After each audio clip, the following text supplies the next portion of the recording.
है कि बेटा चुप रहो, तुम्हें नहीं बोलना है, तुम्हें आवाज नहीं खोलनी है, तुम्हें ये नहीं पूछना। तो उस बालिका, एक नन्ही सी बच्ची के मन में ये सवाल उत्पन्न होता है कि मुझे क्यों नहीं बोलना है, आखिर मैं और मेरे भाई पे क्या अंतर है। तो इस अभिव्यक्ति को मैं यहाँ पर रखना चाहती हूँ कि मौन शोर। अक्सर माँ कहती है शोर मत करो, मौन शोर काम किया करो। अक्सर माँ कहती है शोर मत करो, मौन शोर काम किया करो। लड़कियों की ऊंची आवाज अच्छी नहीं होती, सुनो चलना सीखो, ये पैर पटक कर मत चला करो। लड़की होकर खाली बैठी रहती हो, शर्म नहीं आती तुमको, ये लड़कों के बीच में क्यों बैठती हो, दूर हटकर बैठना सीखो।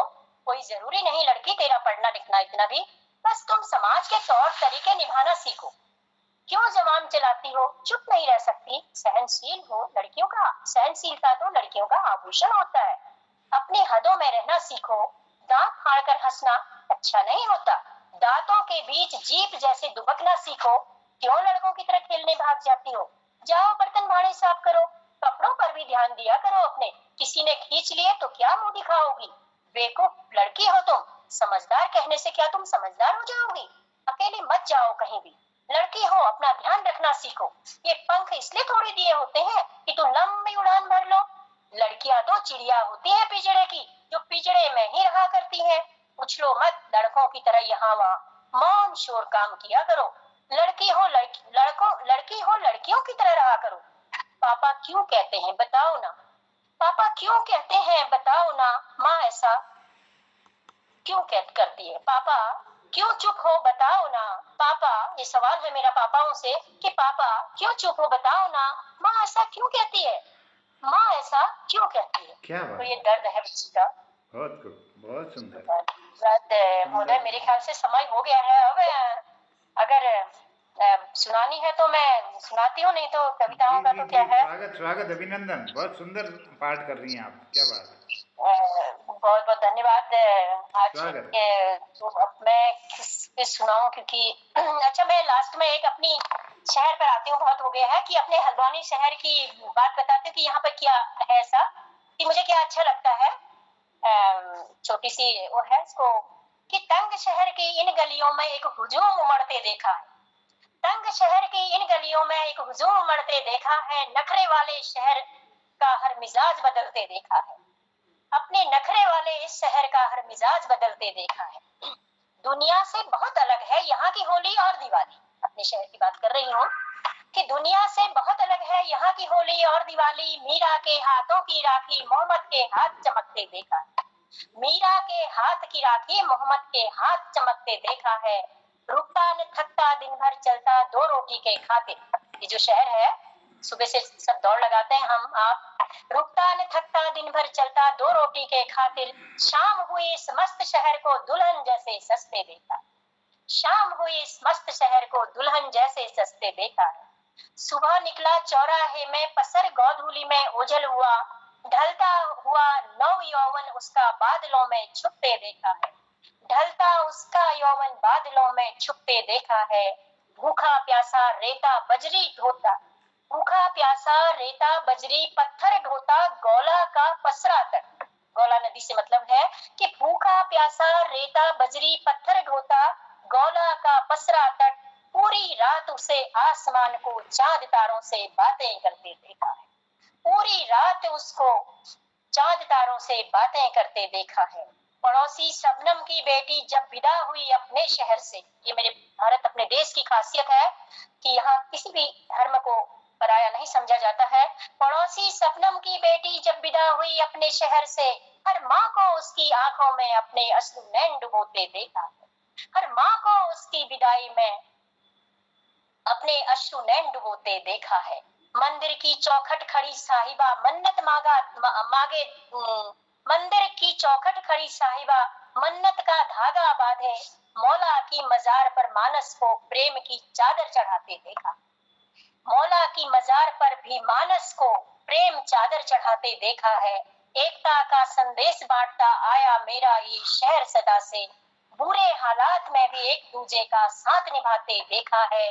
हो कोई धर्म जाति वेशभूषा देश प्रांत या क्षेत्र कोई हो कोई धर्म जाति वेशभूषा देश प्रांत या क्षेत्र कोई हो, गले लगाकर सभी को इसे गले लगाकर सभी को इसे द्वार कुमाऊं का सजाते देखा है, द्वार कुमाऊं का सजाते देखा। धन्यवाद। बहुत सुंदर, बहुत सुंदर। तो एक बाल रचना, एक छोटी सी बाल रचना है, क्योंकि मैंने बाल रचना नहीं सुनाई आज, कि बच्चों के लिए मैंने एक छोटी सी लिखी थी। मैंने एक छोटी बच्ची की है, उसके लिए मैंने ये रचना लिखी है कि एक लड़की सांवली। अब बच्चे तो यहाँ पर नहीं, अगर बच्चे होते शायद उन्हें, क्योंकि मैं कभी उनको सुनाती हूँ। तो एक लड़की सांवली, लगती है वो बावली, फूलों के संग हंसती है, कांटों से वो डरती है, रंग बिरंगे परिधानों में कितनी सुंदर दिखती है, हाथ में उसके एक छड़ी, समय बताती घड़ी घड़ी, टिक टिक करती चलती है, नहीं वो कभी थकती है, सबको संग हाँकती, पीछे कभी न झांकती, एक लड़की सांवली, लगती है वो बावली। बस इतनी सी छोटी सी कविता है। ये अभिनंदन, ये बात रचना थी। अभी समय है या एक और सुनाऊं? एक और। अच्छा चलिए, पेड़ का आग्रह है कुल्हाड़ी से। वृक्षारोपण है कि पेड़ जब खड़ा है और कुल्हाड़ी से प्रहार हो रहा है उस पर, तो पेड़ को किसी से कोई शिकायत नहीं है, वो आपसे हमसे किसी से नहीं कह रहा है, वो कुल्हाड़ी से कह रहा है। तो कुल्हाड़ी से उसका क्या नाता है और क्या निवेदन कर रहा है, मैं यहाँ पर व्यक्त करना चाहूंगी। पेड़ का आग्रह कुल्हाड़ी से। कुल्हाड़ी के उठते ही पेड़ बोल उठा, कुल्हाड़ी के उठते ही पेड़ बोल उठा, रुक अरी ओ नादान कुल्हाड़ी, सुन देख तनिक विचार कर, जिसे काट रही है जड़ से तू, उसके ही अंदर घुसी है। सुन देख कर तनिक विचार कर, जिसे काट रही है जड़ से तू, उसके ही अंदर घुसी है। कुल्हाड़ी लकड़ी के अंदर ही रहती है। धार बना मुझ में प्रहार न कर, मेरी ही साख पर बैठ कर मुझ पर वार न कर। धार बना मुझ में प्रहार न कर, मेरी ही साख बैठ मुझ पर वार न कर। सर पर होकर सवार मेरे क्यों काटती है मेरी जड़, सर पर होकर सवार मेरे क्यों काटती है मेरी ही जड़। तुझे मेरे कट जाने का मलाल नहीं, तुझे मेरे कट जाने का मलाल नहीं, पर अपने अस्तित्व का ख्याल कर।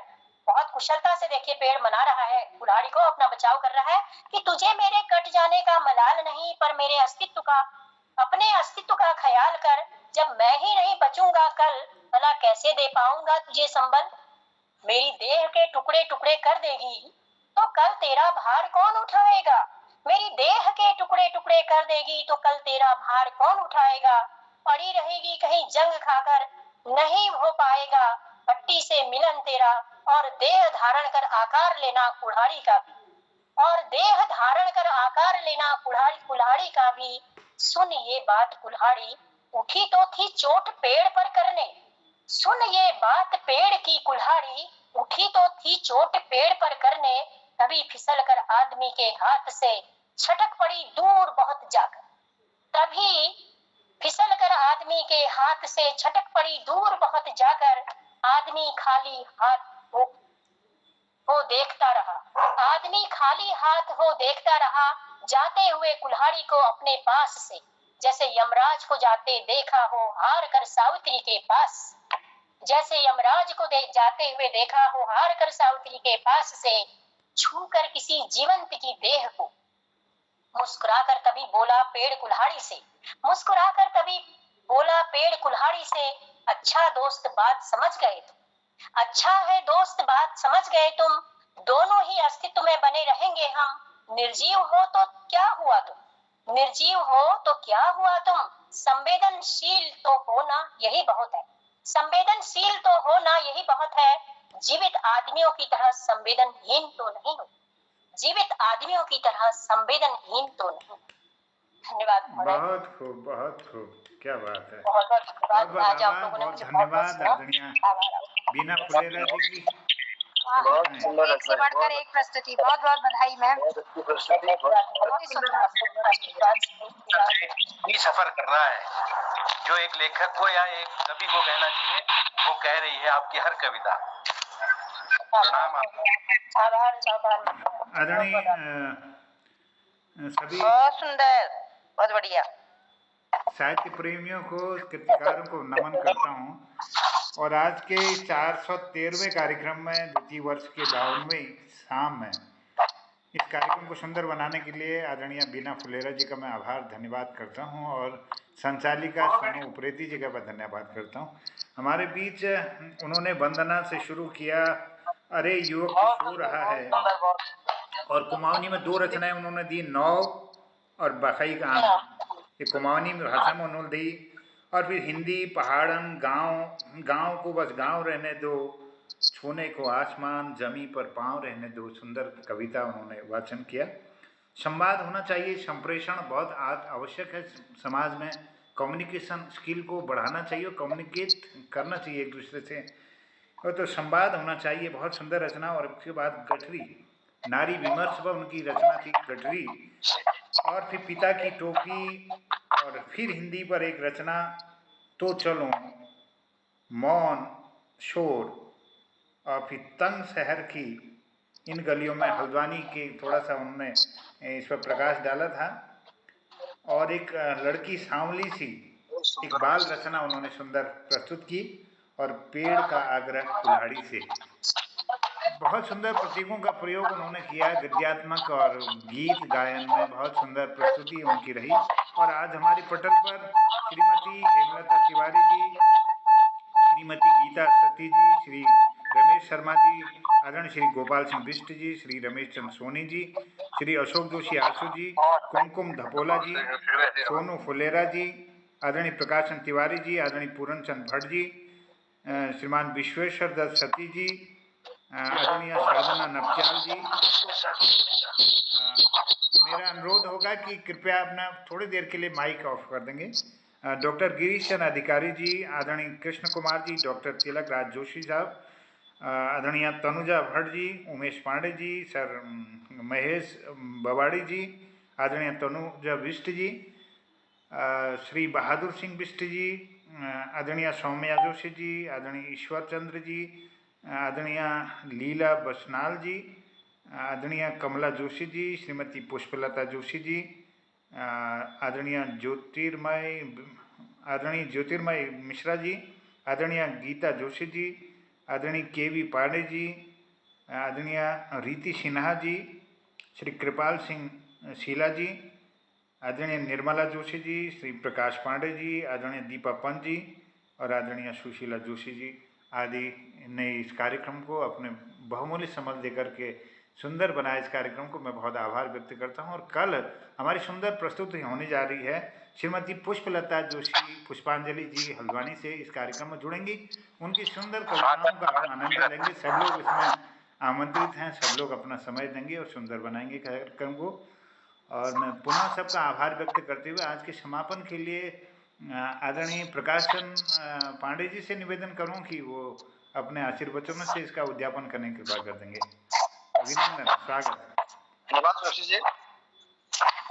उपस्थित सभी लोगों को प्रणाम करता हूँ। और अपनी इंडिया जो है 7 बजे से 8 बजे तक की बहुत सुंदर रचनाओं से इन्होंने सुशोभित की है और बहुत अच्छा लगा। बहुत सुंदर सुंदर प्रस्तुतियां दी और मैं आपका विशेष करता हूँ कि आपने सभी को आमंत्रित करके मंच पर सम्मान किया है और उन्होंने भी आपकी इच्छानुरूप अपनी प्रस्तुतियां आपके पटल पर दे करके, इस पटल पर दे करके पटल को सुशोभित किया है। मैं सभी का, रचनाकार हैं, साहित्यकार हैं, कविगण हैं, गीतकार हैं, मैं उन सबका इस मंच पर हार्दिक अभिनंदन और स्वागत करता हूं और भविष्य में उम्मीद करता हूं कि इसी प्रकार अपनी अपनी प्रस्तुतियां दे करके इस मंच पर अपने रचनाओं को संरक्षित करेंगे, जिसका बीड़ा श्री मोहनचंद जोशी जी ने स्वयं उठाया है। मैं मोहनचंद जोशी जी को पुनः आभार व्यक्त करते हुए धन्यवाद देता हूँ। और आज समापन के 2 शब्द कहते हुए मैं आप सब लोगों को शुभरात्रि कहूंगा और श्री बीना फुलेरा जी को पुनः बधाई दूंगा। और कल के कार्यक्रम में श्री पुष्पलता जोशी जी का आज स्वागत और अभिनंदन करते हुए कल के लिए हार्दिक शुभकामनाएं। धन्यवाद। धन्यवाद सबको, शुभरात्रि, प्रणाम, जय। शुभरात्रि। सभी को बहुत शुभकामनाएं। सभी को शुभरात्रि। मेरा मैम को बहुत बहुत बधाई। प्रणाम कहा